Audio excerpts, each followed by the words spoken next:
항아리 야담을 찾아주셔서 감사합니다. 구독과 좋아요는 언제나 사랑입니다. 잠이 통 오지 않으니 해주시면 안 되나이까? 저녁 노을이 사나리를 감싸 붉게 번져듭니다. 옛날 조선 어느 고을, 사람들 입에선 종종 이런 말이 돌았지요. 과부의 정절은 금보다 무겁고 정절을 잃은 여인의 삶은 목숨보다 가볍다. 그리하여 많은 여인들이 스스로 목숨을 던져야만 곱게 살았다는 이름을 얻었으니 이 어찌 잔혹하지 않겠습니까? 20살 꽃 같은 얼굴, 그러나 창백히 빛바랜 여인 연주. 그녀는 그날 시댁의 분부대로 지아비의 위패가 모셔진 금각사로 향하고 있었습니다. 김씨 대감가의 맏며느리 연주. 지아비를 잃은 지 고작 한 달. 그 젊은 여인이 지아비를 따라 죽지 않고 살아 숨쉬고 있다는 사실만으로 세상은 벌써 그녀를 곱게 보지 않았습니다. 어머님, 다녀오겠습니다. 그래, 잘 다녀오너라. 일찍 지아비를 잃었으니 내 애달픔을 누가 다 알겠느냐. 가서 못다 한 이야기를 부디 많이 전해다오. 말은 따뜻했으되 그 눈빛엔 싸늘한 기운이 담겨 있었지요. 맏며느리로서 정절을 지켜야 한다는 안목의 명령. 연주는 그것을 누구보다 잘 알고 있었습니다. 가마가 더 오르지 못하는 지점에 다다르자 연주는 몸종과 함께 걸어 산길을 오릅니다. 계곡물은 졸졸 흐르고 큰 나무 위 새 2마리가 정답게 머리를 비비며 지저귀고 있었습니다. 하나의 미물도 저리 다정히 짝을 지어 사는데 나는 어찌하여 이토록 일찍 홀로 남겨졌는가. 20살 나이의 과부라니 내 팔자가 어찌 이리도 애달픈가. 그 순간 챙! 칼이 뽑히는 소리와 함께 길목에 서늘한 기운이 감돕니다. 계집년들 멈추거라. 연주와 몸종은 화들짝 놀라 돌아봅니다. 검은 두건을 쓴 사내 몇이 칼을 번뜩이며 길을 막아선 것이지요. 마님. 무슨 짓이냐. 내가 누군지 아느냐.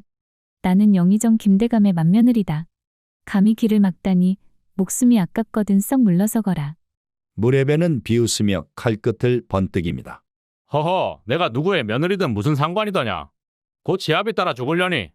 잘 듣거라. 너는 오늘 지아비를 못 잊어 스스로 몸을 던진 것이다. 정절을 지킨 곱디고 온 여인으로 이름이 남을 것이니 억울해 말거라. 망언을 멈추어라. 더러운 손끝은 닿지 못할 것이다. 칼끝이 번쩍. 몸종은 쓰러져 피를 흘리고 연주는 뒷걸음치다 그만 계곡 아래로 굴러떨어집니다. 그날 세상 사람들은 이렇게 전해 들었지요.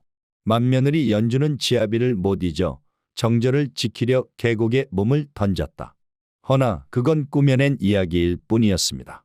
실상은 피비린내 가득한 음모와 계략이었지요. 물결 위로 흐느적이며 떠오르는 연주의 몸. 숨은 가늘게 이어져 있고 옷자락은 물빛에 젖어 하얗게 붙어 있습니다.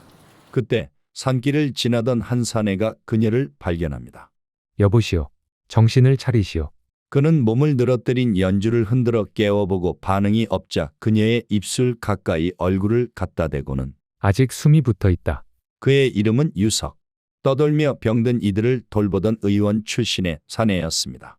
그리하여 세상은 연주가 죽었다고 믿었으되 실상은 계곡 아래에서 한 사내의 손에 은밀히 구원을 받고 있었던 것이지요. 짙은 산 그림자 속 허름한 초옥 하나. 그 안에서 연주는 땀에 젖은 채 몸부림치고 있습니다. 저리 가시오. 가까이 오지 말란 말이오. 등잔불이 깜박이며 바람에 꺼질 듯 흔들립니다. 연주는 헛것이 보이는 듯 악몽에 시달리는 듯 그렇게 어두운 방 속에서 외치고 있었습니다. 연주는 유석 덕분에 기적적으로 살아남았으나 그 마음과 몸은 이미 깊은 상처로 얼룩져 있었습니다. 숨이 자꾸 가빠오. 밤만 되면 심장이 터질 듯이 뛰고 눈을 감아도 도저히 잠을 잘 수 없구나. 그녀는 가슴을 움켜쥐며 거친 숨을 몰아쉽니다. 얼굴은 창백하고 눈빛은 불면의 밤을 지샌 듯 불안에 떨리었지요. 차라리 그 계곡에 목숨을 놓아두었다면 편했으련만. 그 소리를 바깥에서 듣고 있던 유석이 있었습니다. 약탕 위로 피어오르는 연기, 그 속에 앉은 유석은 묵묵히 불길을 살필 뿐이었지요. 굳은 손등엔 수많은 세월이 새겨져 있었으나 눈빛만은 고요하고 깊었습니다. 그리고는 조심스레 약을 한 사발 만들어 방으로 들어갔지요. 두려워 마시오. 이는 단지 병이 아니라 긴 세월 쌓인 가슴앓이일 뿐이오. 내가 그 한숨을 덜어드릴 길을 반드시 찾아보겠소. 떠돌이 의원 유석은 비록 세상의 이름을 드러낸 적 없었으나 수많은 병자를 살려낸 이였습니다. 허나 그가 이번에 붙들어 살릴 것은 한 여인의 60만이 아니었으니 밤마다 깨어 흐느끼는 연주의 가슴속 깊은 고독까지였지요. 어찌하여 저리도 고운 여인이 창호 사이로 첫 햇살이 스며듭니다. 연주는 고단히 눈을 감았으나 여전히 잠들지 못한 얼굴. 유석이 다가와 살며시 맥을 짚습니다. 맥이 들뜨고 허하오.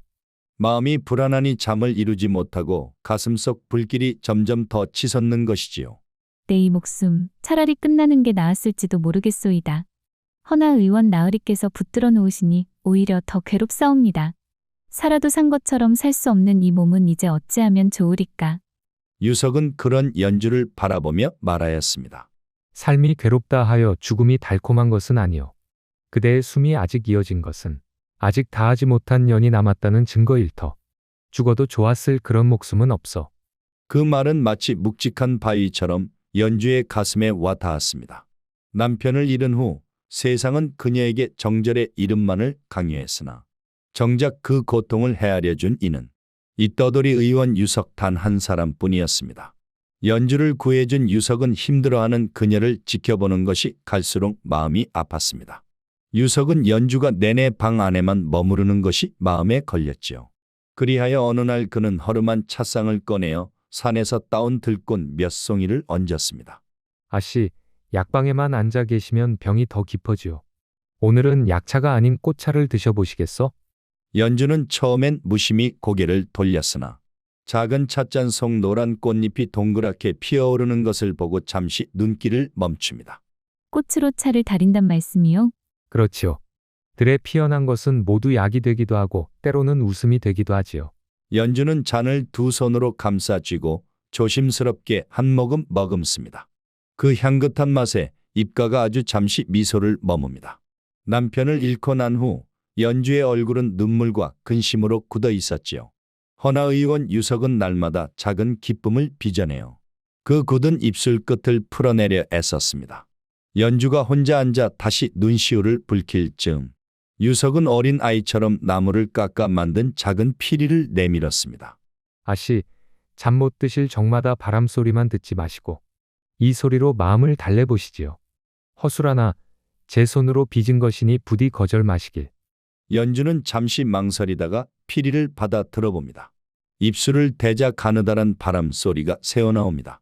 처음엔 삐걱거리듯 어설펐으나 이내 가늘게 이어지는 음율이 방 안에 번집니다. 소리가 참 고요하고 아름답소.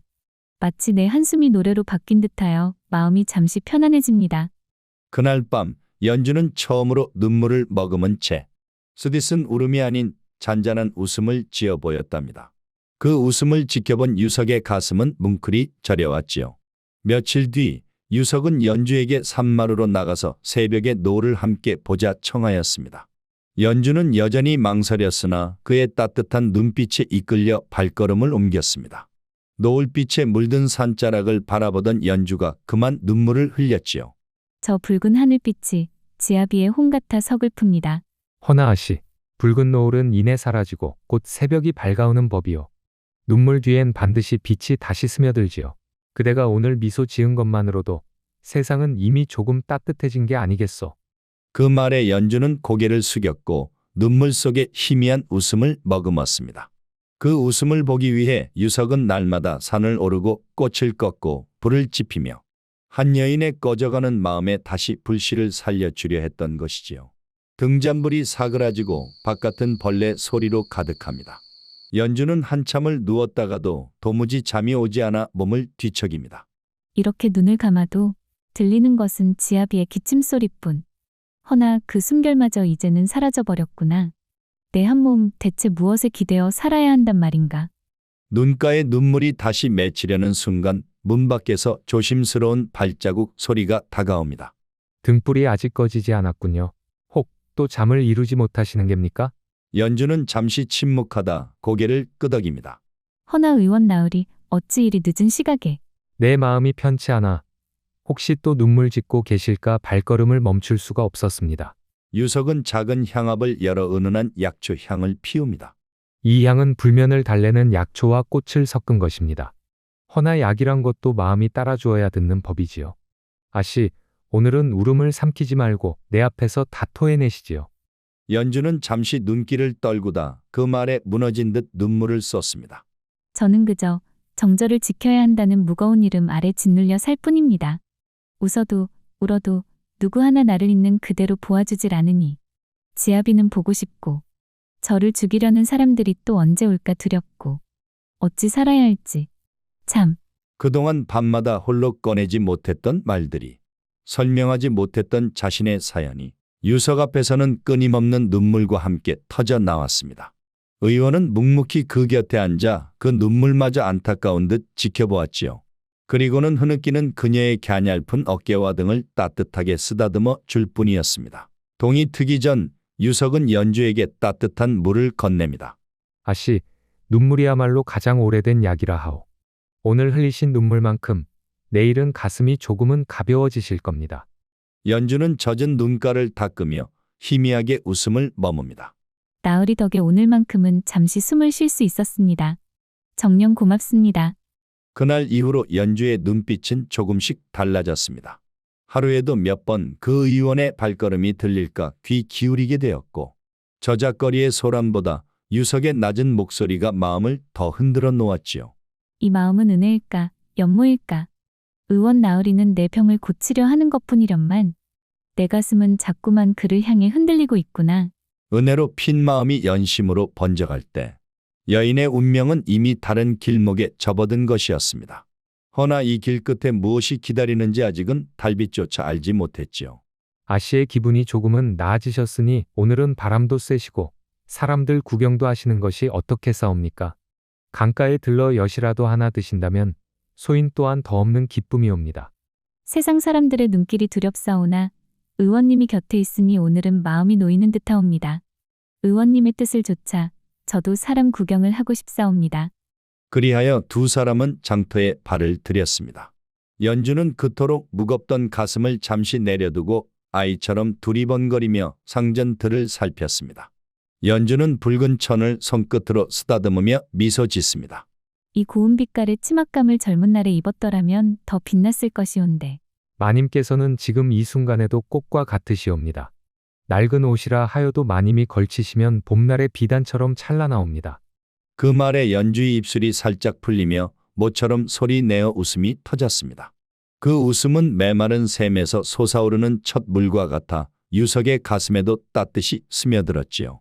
그러나 그 순간 저만치 장터를 지나던 한 사내가 우연히 연주를 보고 발걸음을 멈춥니다. 그는 바로 시댁 대감댁에 몸을 두던 옛 몸종이었습니다. 이럴 수가, 저희는 분명 연마님이 아니신가? 계곡 아래 몸을 던져 이미 세상을 뜨신 줄 알았거늘 살아 계셨단 말인가? 그 눈빛에는 놀람과 두려움이 엉켜 있었습니다.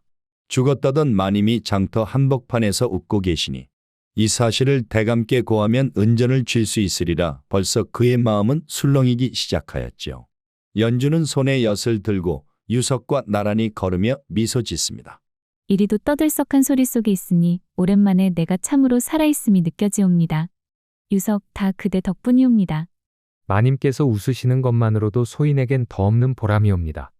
몸종은 그런 연주와 유석의 모습을 지켜보고는 급히 고개를 숙이고 장터를 빠져나갔습니다. 연주가 살아있음이 드러나는 순간 그것은 곧 대감댁의 체면을 무너뜨리는 증거가 될 것이니 몸종의 발걸음은 곧장 대감댁으로 향하였고 연주의 운명은 다시 음모의 소용돌이에 휘말리게 된 것이었습니다. 대감마님, 놀라지 마옵소서. 연마님께서, 연주 마님께서 아직 살아 계시옵니다. 소인이 장터에서 직접 목도하였사온데 어린아이처럼 웃음을 짓고 계시옵더이다. 그 말에 안채는 삽시에 얼어붙었습니다. 죽은 줄로만 알았던 며느리가 세상 한복판 장터에서 웃음을 지었다니 이는 곧 대감댁의 체면이 송두리째 흔들릴 일이었지요. 이게 무슨 하늘의 조어란 말이냐. 이미 계곡에 몸을 던져 정절을 지켰다 하였거늘 이제 살아있다는 소문이라도 퍼지면 우리 집안의 이름은 어찌 되겠느냐. 허나 이미 살아있음이 드러난 것을 어찌 다시 죽일 수 있겠사옵니까? 그저 다시는 세상 앞에 나서지 못하게 막는 수밖에 없사옵니다. 밤이 깊을 무렵 시댁의 가마가 조용히 산사곁 초가에 당도합니다. 등잔불 아래 앉아있던 연주와 유석은 놀라 일어납니다. 아버님, 어머님, 어찌 이곳까지. 연주야, 정녕, 내가 살아있었구나. 내가 살아있는 것이 반갑기도 하거니와 또한 두렵기도 하구나. 세상은 이미 너를 정절을 지킨 청산과부라 여긴다. 허나 내가 살아있음이 알려지면 우리 집안은 조롱의 화살을 피할 수 없게 될 것이야. 시어머니는 차가운 눈빛으로 연주를 바라보며 말을 하였습니다. 그러니 다시는 세상 앞에 나서지 말고 그저 어디서든 그림자처럼 살아가라. 아무와도 웃지 말고 아무와도 손잡지 말라. 내 웃음은 집안의 치욕이 될 것이니라. 아버님, 어머님, 제 목숨이 다시 주어진 것 하늘의 뜻이 아니겠사옵니까? 헌데 어찌 숨만 쉬며 그림자처럼 살라 하시옵니까? 내 한 몸은 이미 집안의 이름과 얽혀 있느니라. 너의 바람 한 줄기, 웃음 한 자락이 곧 집안을 무너뜨릴 수 있음을 잊지 말란 말이다. 너를 위해서가 아니라 집안을 위해서라도 제발 세상과 단절하고 살아다오. 그 말은 명령이자 당부였으니 연주에게는 또 다른 굴레가 씌워진 것이었습니다. 살아있음에도 살아있지 않은 듯 웃음조차 죄가 되어버린 삶. 연주의 가슴은 다시금 무겁게 옥죄어 오기 시작하였습니다. 그렇게 무거운 말을 건네고 시부모님이 떠난 뒤 허망한 표정으로 앉아있는 연주에게 유석이 차를 가지고 다가옵니다. 유석은 들고 온 따뜻한 약차를 조용히 건네었지요. 나으리, 참으로 이상하오. 이리도 깊은 고독과 무거움 속에서 나으리와 마주 앉아 있으면 잠시나마 웃음이 나오니 정녕 내 가슴 속에 아직 웃음이 남아 있었단 말이오? 아씨의 웃음은 마치 봄비와 같소. 잠시라도 그것을 끌어낼 수 있다면 제 수고쯤은 아무것도 아니지요. 연주는 그의 말에 잠시 웃음을 보이나 곧 시댁의 싸늘한 시선을 떠올리며 얼굴이 굳어집니다. 허나 이 웃음 오래가지 못할 듯합니다. 나의 숨이 곧 그들의 치욕이라 여기시니 무섭사옵니다. 이렇듯 은혜로 싹튼 연심이 조금씩 번져갈 무렵 그녀의 곁에 점점 어두운 그림자가 가까워지고 있었지요. 연주의 시아버지와 시어머니가 밀담을 나눕니다. 연주가 아직 살아있으니 사람들 수군거림이 그치질 않구려. 정절 지키다 죽은 맏며느리라면 집안 명성이 하늘을 찔렀을 터인데 그 모든 공이 물거품이 되었구려. 허면 어찌하오? 이미 관가에도 소문이 번졌으니 살아있는 한 우리 집안은 조롱받을 뿐 대감 차라리 그 애를 다시금 없애는 것이 나을지도 모릅니다. 그리하여 시댁은 은밀히 사람을 불러 연주를 다시 죽음으로 몰아넣을 방도를 도모하기 시작했습니다. 집안의 명예를 덮어씌우려는 흉책이었지요. 운명은 가혹하게도 웃음을 간신히 찾은 여인에게 또다시 비극의 그림자를 들이우려 하고 있었습니다. 연주는 수틀 앞에 앉아 바늘을 들고 있습니다. 그 곁에서 유석은 조용히 약차를 데워오며 웃음을 띠지요. 오늘은 바늘에 실을 3번이나 꿰셨으면서도 실을 자꾸만 빼앗기시더군요. 마음이 흔들리면 손끝이 따라 떨리는 법입니다. 연주는 피식 웃음을 흘립니다. 허허, 의원 나으리께서 언제부터 내 수놓는 버릇까지 살피셨소. 연주는 모처럼 눈가에 미소를 띄었고 그 미소는 등잔불보다도 방을 환하게 밝혔습니다. 유석은 속으로 다짐했지요. 이 여인이 다시 웃을 수 있다면 내 한 몸 다해 그 웃음을 지켜드리리라. 늦은 밤 창호 밖에서 기척이 들립니다. 연주는 잠이 들지 못하고 앉아 있다가 인기척에 몸을 움찔합니다. 또다시 목숨이 위태로울지도 모른다. 허나 이렇게 두려움 속에 숨죽여 살 바엔 차라리 그분 곁에서 웃음을 찾고 싶다. 그 순간 문이 스르르 열리자 유석이 약첩을 들고 들어옵니다. 아직 등잔불을 끄지 않으셨군요. 허리도 마음도 편치 않으신 듯하여 따스한 차를 데워왔습니다. 연주는 놀란 가슴을 쓸어내리며 나직이 웃습니다. 나으리, 방금까지만 해도 바람에 등잔불이 꺼질까 두려웠습니다. 허나 나으리가 들어오니 이 방은 더욱 밝아졌습니다. 유석의 따뜻한 손길이 다가올 때마다 연주의 눈앞의 두려움은 잠시 사라졌습니다. 허나 모르는 이없듯 어둠은 늘 등잔불이 꺼진 뒤에 찾아오는 법. 시댁의 흉계는 점점 가까워지고 있었습니다. 달빛이 희미하게 비추는 가운데 바람이 대숲을 스쳐 서걱 울립니다.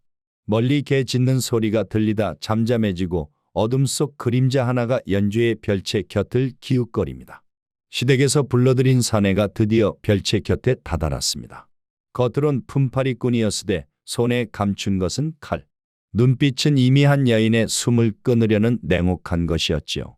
사내는 창호 틈을 엿보며 낮게 중얼거립니다. 고결한 정절의 며느리라 하더니 살아 숨쉬는 꼴을 보게 될 줄이야. 오늘 밤으로 끝장이니라. 연주는 베개를 붙들고 눈을 감아보지만 잠이 오지 않습니다. 숨을 고르려 해도 가슴이 두근거린다. 마치 누군가 창밖에서 나를 지켜보는 듯 이 두려움은 왜 가시지 않는 것일까? 그때 등잔불이 흔들리며 바람이 스며듭니다. 연주는 몸을 웅크린 채 눈가에 눈물이 맺힙니다. 유석은 별채 쪽을 바라보며 불길한 기운을 느낍니다. 손에 약첩을 쥔 채 한참을 망설이다가 이내 자리에서 일어납니다. 오늘은 왠지 곁을 떠나선 안 될 듯하구나. 사내가 발소리를 죽이고 방으로 다가갑니다. 칼날이 은빛으로 번뜩이는 순간 유석이 약첩을 들고 마당에 들어섭니다. 이 밤중에 누구요?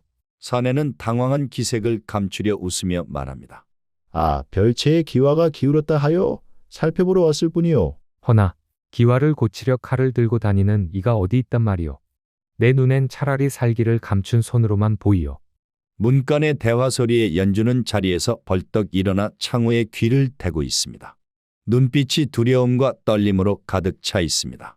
하늘이시여 또다시 나를 없애려는 손길이 닿았단 말입니까? 그 순간 유석의 눈빛은 의원의 따스함이 아닌 사내의 강단으로 바뀌었습니다. 그는 약첩을 내려놓고 한 발 앞으로 다가서며 별채의 고요를 가르듯 힘찬 목소리를 내뱉었지요. 그 손 거두거라. 밤중에 칼끝을 번득이는 꼴이 천한 짓이 아니더냐. 사내는 콧방귀를 낍니다. 의원 나부랭이가 겁도 없구나.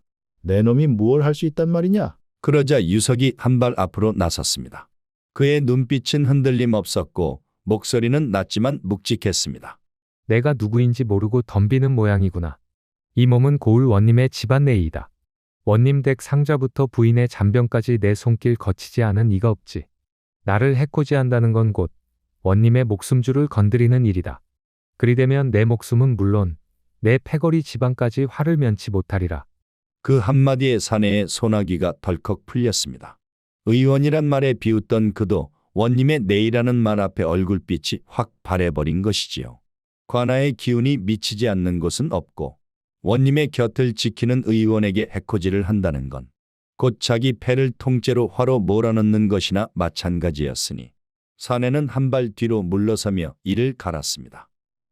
오늘은 내 놈의 운이 좋구나. 기억해 두거라. 그렇게 칼을 던져버리고 어둠 속으로 사라집니다. 사내가 그렇게 어둠 속으로 사라진 뒤 유석은 걱정된 마음으로 연주의 방을 두드렸습니다. 문을 열자 연주는 웅크리고 눈물을 흘리고 있었지요. 의원 어르신, 제 목숨을 또 살려주셨군요. 어찌 되시는 줄 알았사옵니다. 그 순간 연주의 가슴 속에는 살아있다는 두려움과 동시에 처음 느껴보는 안도감이 함께 파고들었습니다. 죽음의 벼랑 끝에서 손 내밀어준 사내. 그는 단순한 의원이 아니라 운명이 걸어온 구원이었습니다. 유석은 기력이 빠진 연주를 등에 업고 산길을 내려와 약방으로 데려왔습니다. 방 안은 은은한 약초 냄새로 가득하고 등잔불이 부드럽게 일렁입니다. 연주는 이불 위에 앉아 여전히 떨리는 손을 감추려 애씁니다. 어찌 이 은혜를 다 갚을 수 있겠사옵니까? 유석은 작은 웃음을 머금으며 대답합니다. 갚는다니요. 의원은 본디 목숨을 살리는 자가 아니겠습니까? 허나 오늘은 제 손이 단순히 의원의 손이 아니라 한 여인을 지키고자 나선 사내의 손 같았소이다. 연주는 순간 가슴이 덜컥 내려앉았지요. 유석의 눈빛은 그간 봐왔던 차분한 의원의 것이 아니라 묵직하고 깊은 사내의 것이었으니까요. 허나 저는 지아비를 잃은 여인, 과부이옵니다. 사람들은 저더러 정절을 지켜야 한다 하고 제 마음은 늘 그 족쇄에 묶여 있사옵니다. 유석은 잠시 눈을 감고 숨을 고른 뒤 조용히 입을 열었습니다.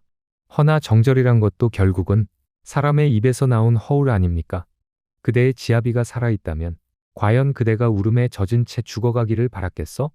그도 그대의 웃음을 원했을 것이요. 그 말은 마치 깊은 밤 잠긴 빗장을 열어젖히는 열쇠와도 같았습니다. 단 한순간도 생각해보지 못한 물음에 가슴이 내려앉았지요.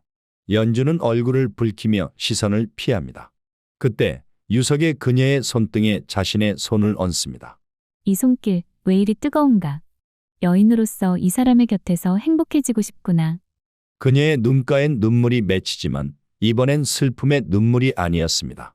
슬픔이 아닌 갈망의 눈물이었습니다. 금기를 지켜야 한다는 이성과 살아있음을 갈망하는 본능이 한 여인의 가슴 속에서 부딪히고 있었던 것이지요. 유석은 애써 숨을 고르며 그녀를 바라보았고 결국 연주는 그의 옷소매를 붙듭니다. 잠시 침묵이 흐르고 방 안엔 등잔불 타는 소리만 가득합니다. 두 사람의 숨소리는 뜨거워지며 곧 그녀와 그의 몸은 서로를 탐하고 싶어 안달났지요. 그리하여 두 사람은 마침내 금기의 문턱에 다다랐습니다. 그 숨결과 떨림만으로도 이미 서로의 운명은 깊숙이 얽히고 말았던 것이지요. 등잔불이 이내 꺼지듯 흔들리며 두 그림자가 벽에 얽혀 춤을 춥니다. 금기라 하여도 그 금기를 짊어지고라도 아씨를 살리고 싶습니다. 고독과 눈물로 스스로를 갉아먹는 그대를 더는 두고 볼 수 없사옵니다. 그 고백에 연주의 눈에서 눈물이 또르르 흘러내렸습니다. 남편 곁에서 단 한 번도 받아보지 못한 말. 그녀의 생을 온전히 바라보고자 하는 눈길이었지요. 잠시 정적이 흐르고 연주는 떨리는 손으로 유석의 손등을 덮었습니다. 정절을 잃은 여인이라 손가락질 받을지라도 그대와 살아있음을 느끼고 싶습니다. 방이 어둑해집니다. 유석은 두 손을 천천히 연주의 엉덩이와 허리춤 쪽으로 감싸며 떨리는 목소리로 속삭입니다. 허락하시오. 내 기운으로 그대의 고독마저 덜어드리겠나이다. 그리하여 두 사람은 마침내 선을 넘어 서로의 숨결을 나누었습니다. 막혀있던 혈이 풀리듯 연주의 불면과 가슴앓이는 눈 녹듯 사라지고 대신 여인의 얼굴에 오랜만에 꽃빛이 돌았지요. 연주는 유석의 품 안에서 속으로 외칩니다. 아, 이 뜨거움, 이 떨림, 살아있음이로구나. 조금 더. 그날 밤은 단순한 방탕이 아니었습니다. 병을 고치는 의원의 처방도 아니었지요. 사람과 사람, 고독한 영혼이 서로의 금기를 넘어 손을 잡은 순간 두 사람은 처음으로 삶의 온기를 맛본 것이었습니다. 창호 너머 달빛이 흘러들며 두 그림자를 길게 비춥니다.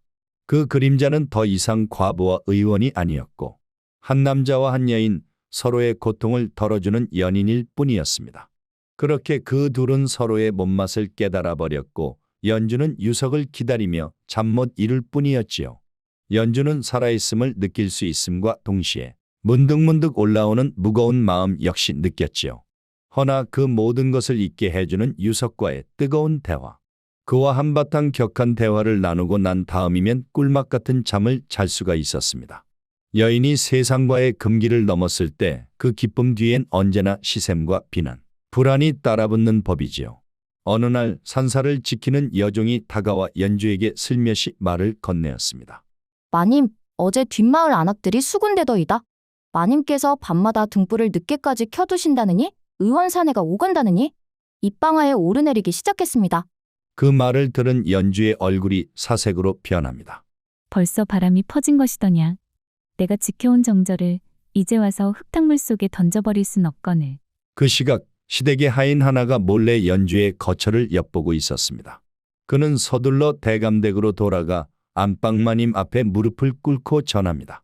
휘영청 밝은 달밤 대감댁의 안채에선 속삭임이 오갑니다. 마님, 들은 바에 따르면 연주 아씨께서 의원과 수상쩍은 사이를 가진 듯하옵니다. 밤마다 불이 꺼지지 않고 기척이 자주 느껴졌다 하옵니다. 시어머니의 눈빛이 번쩍 빛났습니다. 정절을 지켜 집안의 이름을 드높여야 할 맏며느리가 금기를 어겼다는 소문은 집안의 치욕으로 번질 일이었지요. 의원의 품에 몸을 의탁했다 하더냐. 아들을 잃고도 정절을 지키는 며느리라. 그래도 칭송받게 하려 했거늘 이제는 집안의 치욕이 되었구나. 대감, 이 일을 널리 알리면 저희 집안은 조롱거리가 됩니다. 과부가 종놈도 아닌 의원과 정을 통했다면 체면이 땅에 떨어지지 않겠사옵니까? 과연 이번에는 관가의 힘을 빌리겠다. 정절을 더럽힌 간통의 죄로 관하에 고해 그 의원을 곤장으로 죽여버릴 터이니 연주 또한 더는 살아남지 못할 것이다. 새벽녘 관아의 포졸들이 들이닥쳐 연주와 유석을 결박합니다. 간통의 죄로 모시러 간다. 감히 양반가의 과부가 천안 의원과 정을 통했으니 법으로 다스릴 일이다. 연주는 두 손이 묶인 채 쓰러질 듯 비틀거리며 유석을 바라봅니다. 제 탓이옵니다. 저만 없었더라면. 아니요. 오늘 이 자리에서 끝내 숨을 거둔다 해도 나는 후회치 않소. 그대와 웃었던 순간이 내 인생의 가장 큰 선물이었으니 연주와 유석은 포승줄에 묶여 고을 관아 마당에 무릎을 꿇고 앉았지요. 간통죄 그것은 곧 죽음을 의미하는 무거운 죄목이었지요. 포졸들이 곤장을 준비하자 모여든 군중들 사이에서 웅성거림이 일어납니다. 저 여인이 바로 정절의 본보기가 될 뻔했던 대감댁 며느리라지? 허나 의원과 통했다니 참으로 부끄럽도다. 아니, 저 의원을 보봐라. 곤장을 맞아도 눈빛 하나 굽히지 않는구나. 조용하라. 부녀자가 정절을 잃었으니 곧 장형을 치를 것이오. 연주의 얼굴은 핏기 없이 하얗고 유석은 고개를 숙인 채 숨을 고릅니다. 유석날이 괜스레 저 때문에 화를 입게 되셨사옵니다. 이 죄스러움을 어찌할꼬. 두려워 마옵소서. 어차피 한 번 사는 인생 아니오. 그대를 만나 내 인생이 따뜻하고 행복했거늘 목숨이 다한다 해도 후회는 없어. 그때 관아 마당 앞으로 지팡이를 짚은 원로 선비가 나섭니다. 그는 이 고을에서 덕망 높은 원로 선비였습니다. 흰 수염이 바람에 흔들리고 그의 눈빛은 준엄합니다. 이 사내를 죽이려 한다면 먼저 내 말을 들어야 할 것이오. 이 의원 유석은 비록 천한 의원의 자리에 있으나 수없이 많은 생명을 구해온 이는 바로 이 사람이오. 사람들은 술렁이며 선비의 말을 귀 기울여 들었습니다. 그는 지난날 역병이 돌던 고을에서 유석이 밤낮 가리지 않고 시신 옆에서라도 약을 지어 수십 명을 살려낸 일을 들추었습니다. 백성의 숨결을 붙들어 온 사내를 오늘 이 자리에서 죽인다니 이것이 어찌 올바른 이치냐는 것이었지요. 그러나 시댁의 종가댁에서 나온 사내가 목소리를 높입니다. 허나 정절을 잃은 과부를 어찌 두고 보겠는가? 대감댁의 이름이 땅에 떨어지는 꼴을 볼 수는 없지 않느냐? 사람들이 다시 술렁이며 연주를 노려봅니다. 그 순간 군중 사이에서 한 여인이 앞으로 나섭니다. 다름 아닌 연주와 함께 계곡으로 끌려갔다 살아 돌아온 몸종분이었습니다. 마님께서 처음부터 정절을 벌인 것이 아니옵니다. 그날 분명 시댁에서 보낸 사내들이 마님을 죽이려 하였사옵니다. 과부가 남편 뒤를 따라 죽어야 이름이 산다며 억지로 칼을 들이댔사옵니다. 마님은 살기 위해 몸부림치다 계곡 아래로 떨어지셨고 죽었다 전해진 것은 모두 그들이 꾸며낸 일이었사옵니다. 그 증언은 벼락 같은 충격을 던졌습니다. 구경꾼들은 눈이 휘둥그레져 서로 얼굴만 바라보았지요. 과부를 지키기는커녕 오히려 죽이려 했다는 시댁의 추악한 속내가 드러난 순간이었습니다. 보시오. 여인이 죄를 지은 것이 아니라 그저 살아남은 것이 죄라 한 저 집안의 욕심이 문제 아니겠소. 정절을 핑계 삼아 며느리를 죽이려 하고 살아 돌아온 이를 죄인으로 몰다니 이것이 어찌 하늘의 도리에 합당하다 하겠소. 연주의 눈가엔 눈물이 번집니다. 유석은 굳은 목소리로 관아를 향해 말합니다. 마님은 죽음을 넘기고도 다시 웃음을 되찾고자 하셨을 뿐이옵니다. 그 웃음을 지켜드리는 것이 소인의 본분이라 여겼사옵니다. 허나 그 죄가 크다 하신다면 이 의원의 목숨 하나로 충분하지 않겠사옵니까? 부디 마님만은 살려주시옵소서.